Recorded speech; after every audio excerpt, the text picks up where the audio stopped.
so much for the presentation. Dear colleagues, I'm very glad to be here and to have this virtual opportunity to share my research on the work and cultural representation of this world-famous female director. I will now share my screen for the presentation.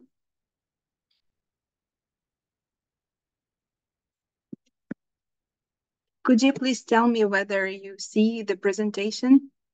Thank you. Today, I'm going to talk about several aspects that may be decisive in demonstrating my point about cultural representation of Kira Muratova as a Ukrainian film director who surely has many dimensions in her work, self-identification, and cultural affiliation. At first, I would like to make a short introduction related to the general conceptualization of Ukrainian cinema in the 20th century. For the most of its history in this time period, it developed in a colonized state within the Soviet Union. And within this context, cinema was considered predominantly as a means of ideological production. Since the fact that Ukrainian cinema developed not only within the Soviet representational canon and had another creative potential, it was systematically marginalized and presented as inferior to Russian cinema. On the institutional level, Soviet authorities in Moscow implemented expansionist cultural and memory policies, such as centralization of the Ukrainian film industry, material destruction, and appropriation of the Ukrainian film heritage. I would demonstrate just several examples. Some of them you see on the screen. In 1930, the all-Ukrainian photo cinema administration was liquidated at the peak of its productivity. It is a well-known fact that in the 1920s, this organization that was central in Ukraine was also very influential in the Soviet Union in general. It produced almost 40% of the all-Union film production. And it was liquidated.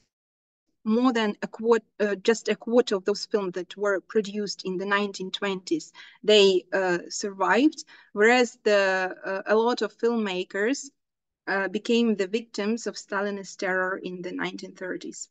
Many films of the later epochs of the interwar period and the 1960s and 70s that were often stored in Russia as a center of the Soviet Union, they were lost too. And thanks to the efforts of the Alexander Dovzhenko National Film Center in Ukraine, an organization and archive that has been successfully working for the several last decades, some of those lost films returned to Ukraine, but after 1991. The expansionist strategy I'm concerned with the most in the context of today's talk is discursive colonization, attributing to Russian culture the achievements of other national cultures, and in this context, I will be talking about Kira Muratova. This strategy in cinema involves, as Yuri Shevchuk defines, cinematic depopulation of Ukrainian ethno-landscape. It means a specific frame of representation of Ukraine in Soviet films aimed at Russification. In particular, Ukraine has been long depicted as populated by Russians, Russianized Ukrainians, whereas Ukrainian as identity and general idea of self-presentation was defined as ridiculous and decorative. Moreover, it was expressed as a variation of Russian identity. In such films, real Ukrainians are characters with very funny names, like galushka, dumpling, chesnik, garlic, borscht, etc. So the names that were picked were ridiculous in in their meaning. They speak either Russian or improper Ukrainian and live in countryside. Also, they were often presented as culturally identical to Russians. You see here several pictures. There are no Ukrainian national clothing. These characters look quite weird, but in the films, these characters are presented as Ukrainians. According to Shevchuk, Muratova's films do the same. Although they were created, as Irina has already mentioned, almost all of them at the Odessa Film Studio, they depopulate Ukraine as a symbolic space and reinforce the expansionist canon of Ukrainians' representation. This is what Shevchuk says, but actually I do not share his view. Otherwise, if we accept this position, Muratova should be eliminated from the history of Ukrainian cinema. However, this decision would be, to my mind, a symptom of the Russian narrative, according to which the majority of Ukrainian directors and actors of the 20th century belong to Russian culture. That is why what I would like to emphasize belong only to Russian culture. That is why Shevchuk's diagnosis encourages to rethink the cultural identity of Ukrainian cinema, mostly of the 20th century, and overcome its perception through the Russian prism. And here, in my opinion, prominence belongs to Kira Muratova, since her affiliation with Ukrainian cultural space is still ignored a lot. Although she is a prominent figure in the world cinema, in Soviet, post-Soviet Ukrainian cinema, her films have been little studied in Ukrainian film studies. There are no scholarly monographs dedicated to her personality and her film heritage. Her works are briefly analyzed by Larisa Brюховецька, Любомир Гусейко, Irina Zubavina, and Serhiy Trymbach. At the same time, these Ukrainian scholars do not consider the problem of Muratova's cultural identity and affiliation. They refer to her films and analyze their aesthetic dimensions and a lot of other aspects. Yuri Shevchuk, who was already mentioned, is almost the only Ukrainian scholar who questions Muratova's cultural identity. In 2005, he strongly criticized her retrospective at the Lincoln Center in New York, where Muratova and her films were presented as Russian. At the same time, he believed that this program in 2005 proved that permanence of the imperial attitude towards Ukrainian culture is still present in the world discourse. However, 16 years later, Shevchuk radically changed his position and claimed that Muratova's Ukraine in her films is Russia. I have already mentioned that this evaluation of Muratova is shared by Russian scholars. Unlike Ukrainian film experts, they dedicated 2 monographs to Muratova's creativity. These are books, as far as I know, 2 monographs, the books written by Zara Abdullaeva and Mikhail Yampolsky. And the peculiar trait of their approach is that they describe Muratova as, in the context of the national, as they call it, national, that means Russian cultural space, distinguish Soviet and post-Soviet periods in her work, and avoid mentioning the director's connection to Ukraine in general. Such an approach is evident in some logical fallacies that I saw in those texts. For instance, Zara Abdullaeva poses a question about Muratova's nationality directly. Quote, "Is she Romanian, Russian, or a person from Odessa?" asks Abdullaeva. opening a discussion about Muratova's cultural affiliation, as if Odessa is an independent city-state.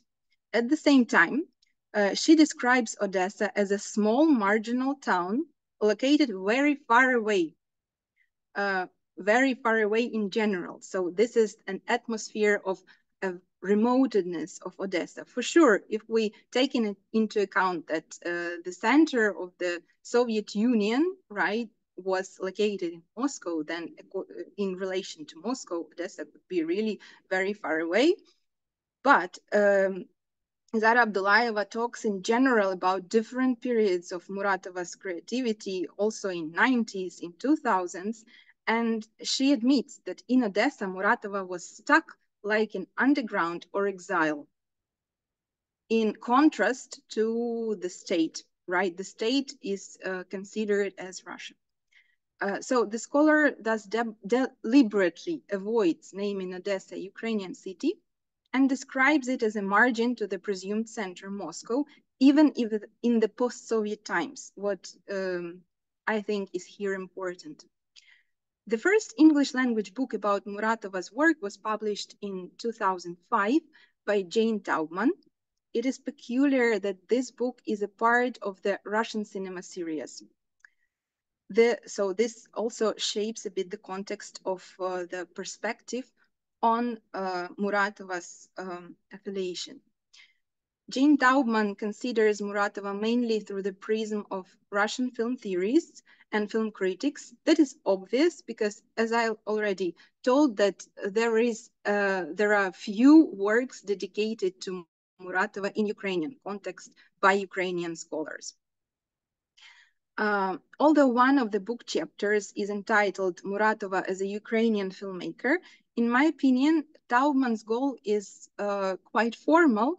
She wants to mark somehow the post-Soviet period of Muratova's work. And she calls the end of the USSR an apocalypse, considering the fact that Muratova decided to stay in Ukraine, and it was an unfortunate coincidence to her and an obstacle to her world recognition. As Taubman writes, Muratova continues to make Russian language film while living in what Russians called the near abroad. So she again doesn't tell that she lives in Ukraine in a separate state, but she lives somewhere what Russians call the near abroad. Again, we see a very common approach to call Odessa a city-state with a South Russian dialect, a charming city somewhere near the sea. But again, avoiding mentioning where it is.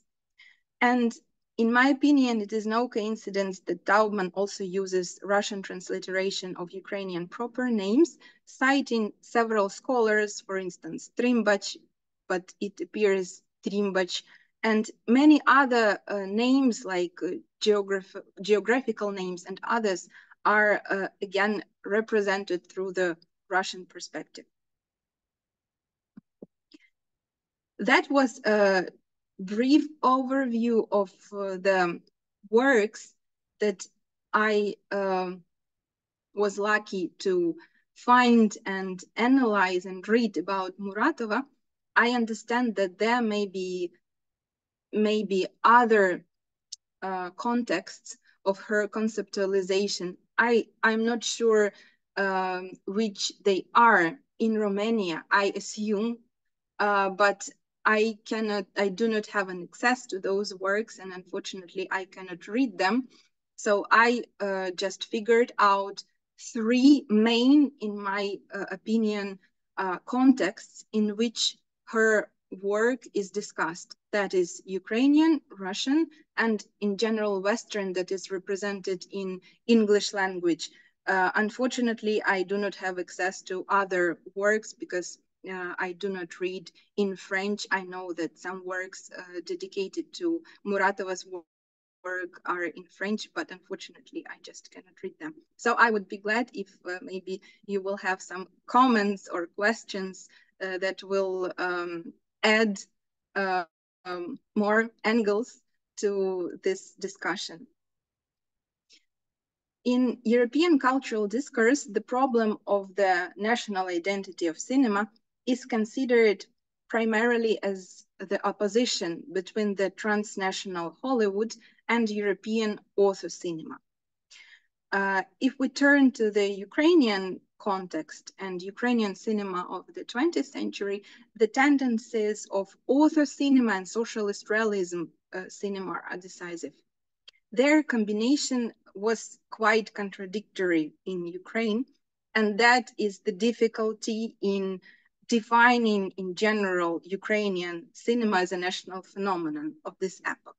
There were directors of foreign origin who worked here and created films that became significant for Ukrainian culture. At the same time, many Ukrainian directors became well known in Russia or other Soviet republics, or they shot Soviet ideological films that are now discussed whether to include them in the notion of Ukrainian national cinema and so on.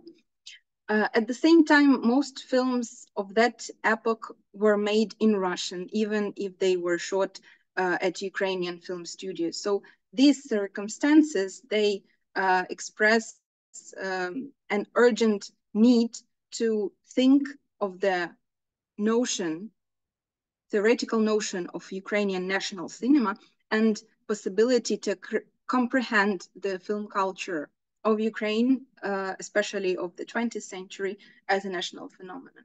And I think that here an approach of a British film theorist, Andrew Hickson, may be quite helpful.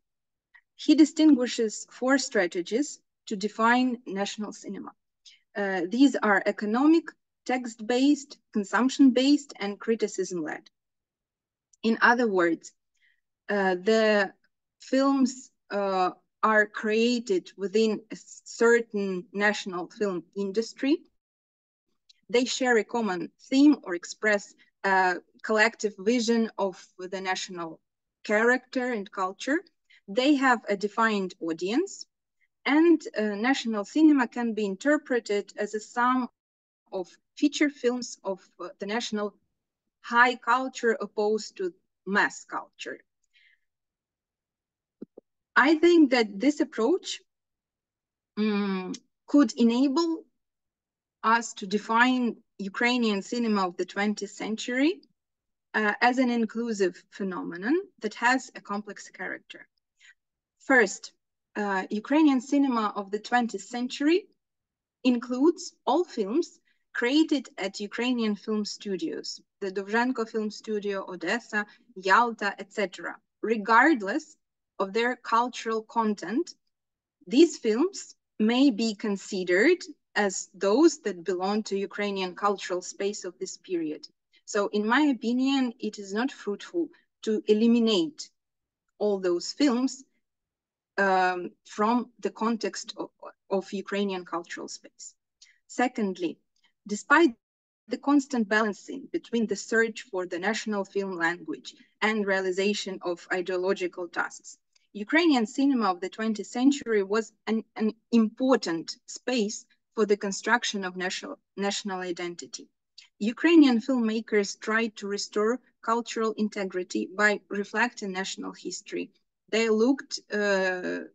searched for inspiration in Ukrainian history, folk culture, combined it with the achievements of professional art, tried to think of the national characters. All these dimensions may be present in the films as a symbolic core or a general horizon. So that doesn't mean that every film has to directly appeal to those topics of national identity. For sure, in the 20th century and in general, it would not be true.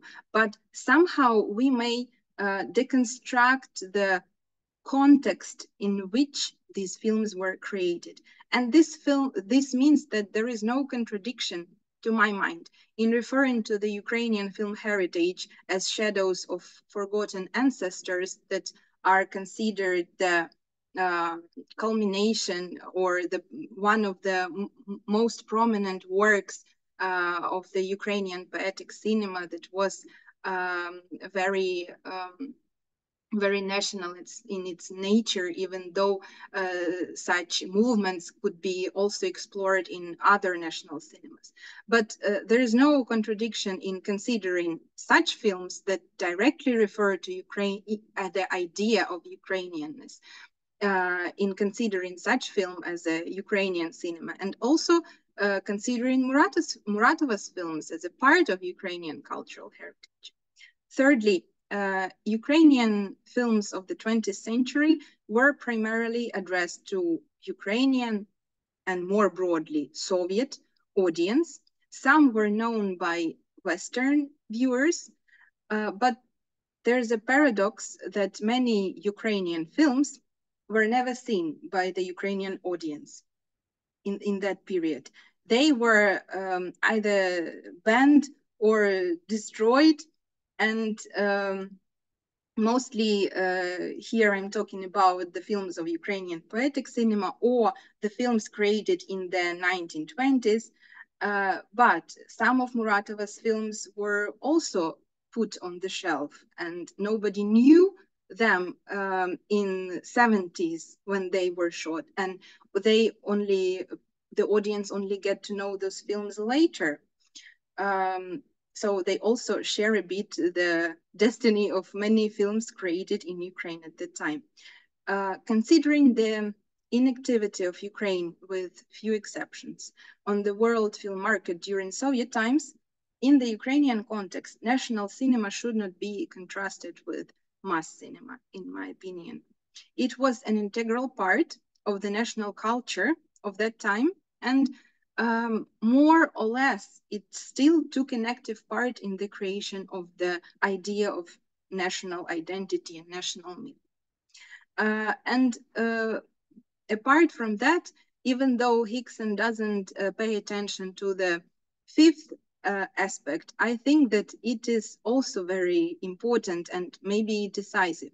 This is the national cultural self-identification of film artists.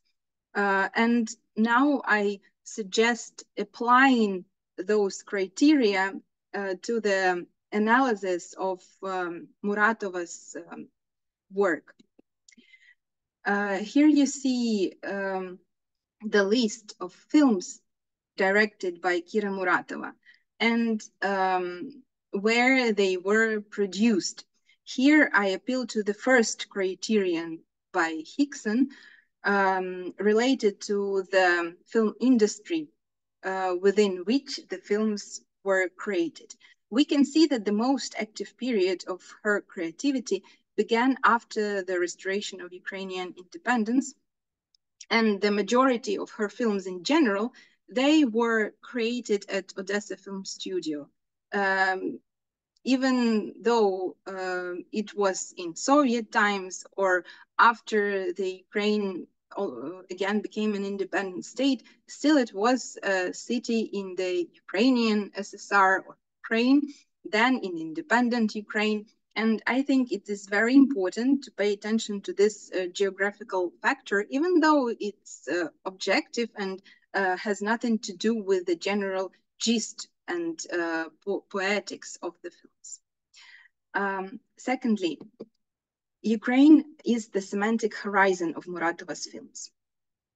I think it is wrong to believe that Muratova's work is full of national themes, continues a certain Ukrainian cultural and art tradition, or exists only in the Ukrainian context. I do not claim that. Although the filming takes place mainly in Odessa, and the films narrate about Odessa residents, Muratova does not clearly and openly tell this in the plot, nor does she emphasize the historical time when the events take place. Her characters speak mainly Russian. Her films are neither ideological nor political. At the same time, I believe that Ukraine as a semantic horizon defines almost every film as it and is manifested in the mise-en-scène, visual symbols, film music, and character speech. Her films are the prose of the city that accidentally became her home. She didn't as far as I know, choose to be an Odessa resident. The Black Sea, problems with water supply, Ukrainian urban toponymy, historical references, Odessa urban landscapes. All these themes in Muratova's films, they convey the cultural specificity of Odessa with all its contrasts. Muratova's Odessa sounds with specific Russian, in which Ukrainian is sometimes dropped. And we can hear that knowing Ukrainian and Russian language. For instance, "Я не имею где жить," it says an Odessite in brief encounters. She says that in Russian, but it's a Ukrainian construction. In The Long Farewell, Zenaida Sharko's character helps an old Odessite to write a letter in the post office in Russian language. But we can hear that this language is not his mother tongue. He speaks somehow funny a bit in Russian. In Three Stories, we hear Gena, the stroker, who shouts "Геть звідсіля" in Ukrainian. Other characters, sometimes they can say some Ukrainian phrases. For sure, that doesn't mean that Muratova's films are in Ukrainian or about Ukrainian language, not at all. But it creates a general background. Yes, I think that it creates a context, and we can deduce from those films that it is somehow the semantic horizon of the place where she really lives, and she communicates with people, and somehow she tries to express, reflect about it in her films. Her rootedness in the general national cultural context is also evident in the musical layer of her films. They contain music popular at that time in Ukraine and in Odessa particularly.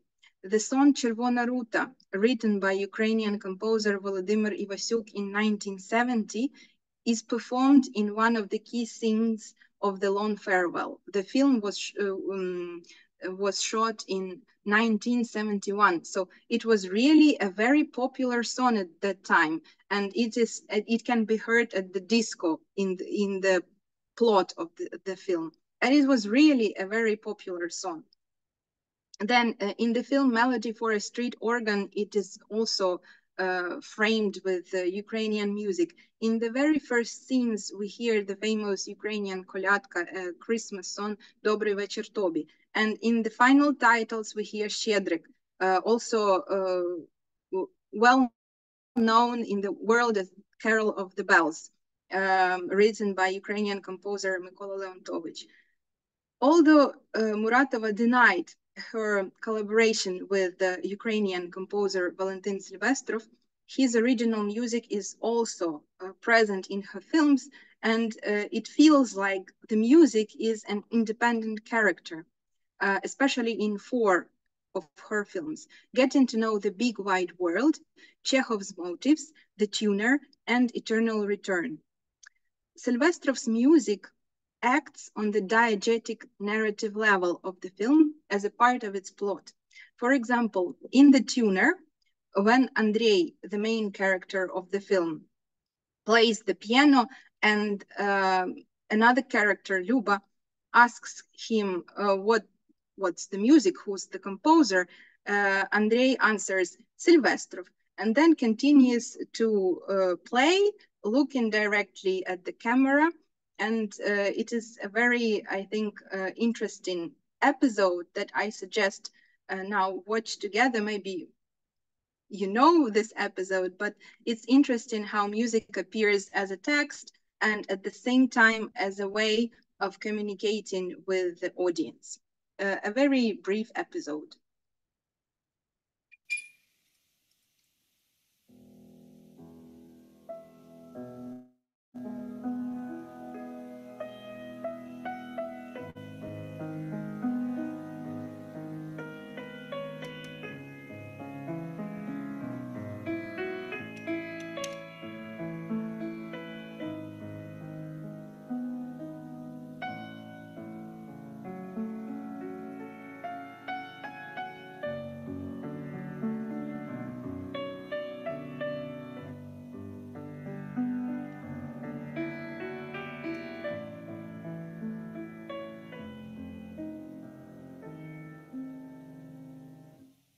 Чье это, Андрюш?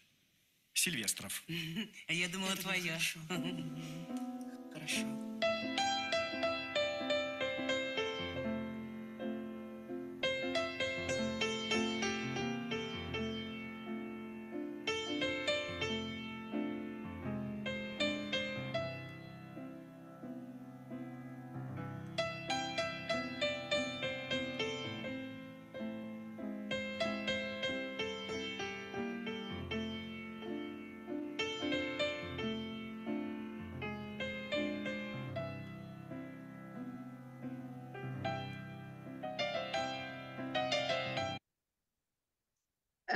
Silvestrov's music is also has a leading role in another film, Eternal Return.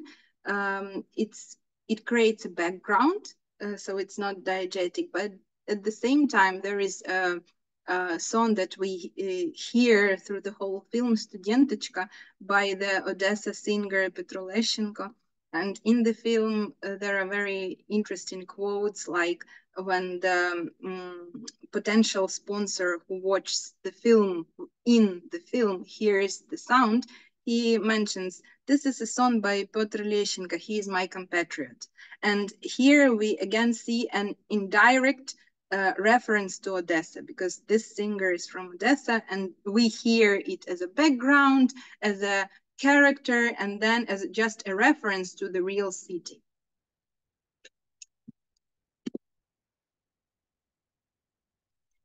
Moving to the third aspect of defining a particular film and creativity as national, after Muratova's first two independent works, she was disqualified from Soviet cinema and fired from the studio.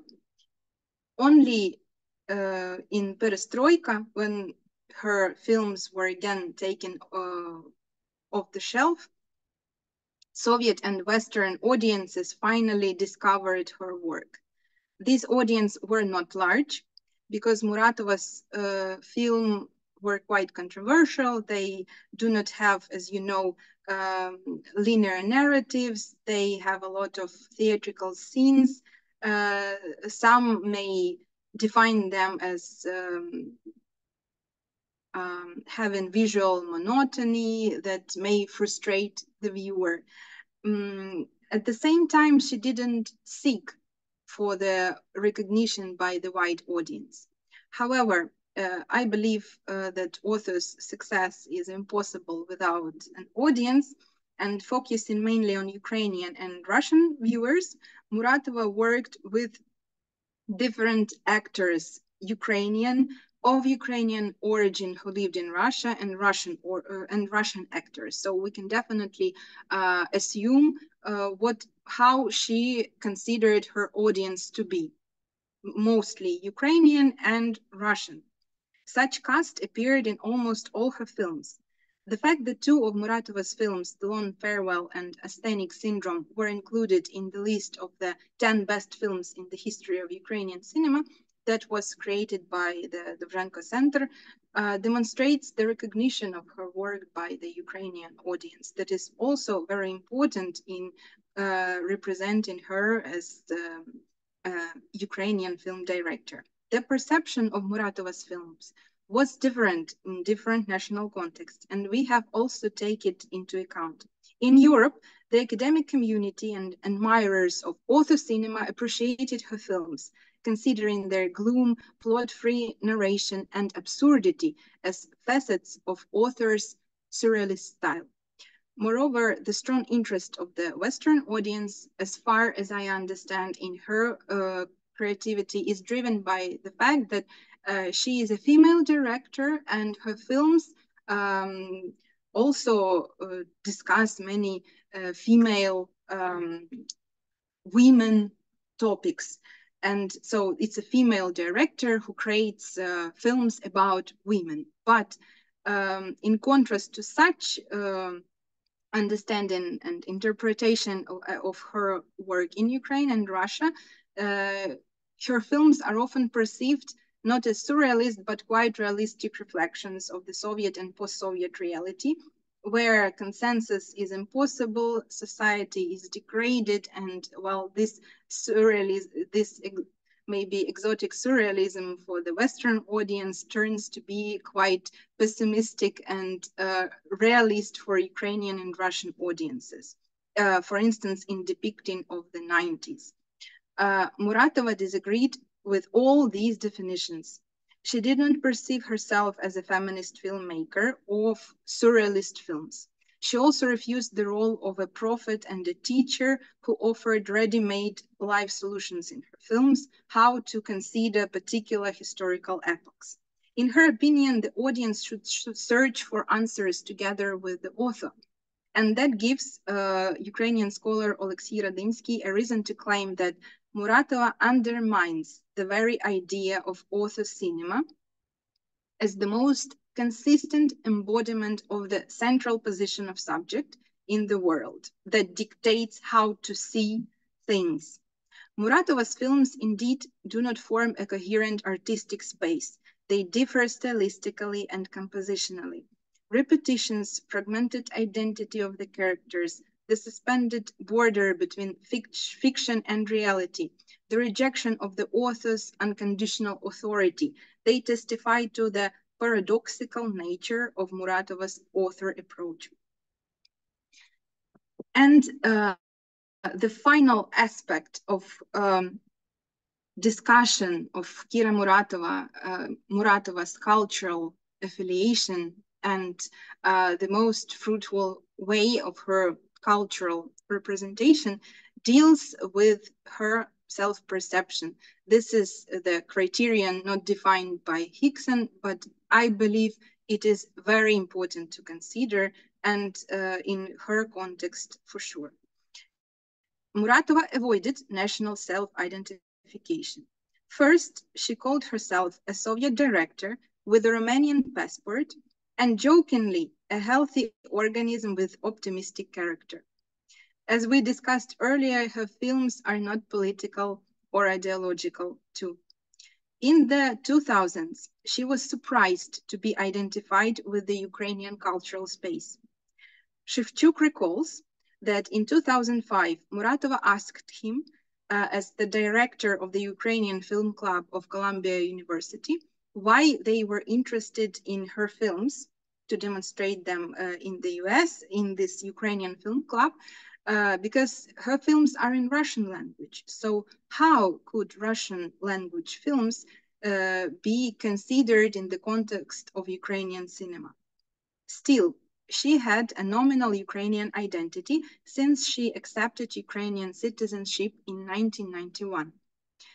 Later, in 2013 and 14, Muratova supported the Revolution of Dignity. She was inspired by Ukrainians. Despite her disbelief in social progress, Muratova saw in the struggle of Ukrainian civil society the embodiment of the eternal idea of justice.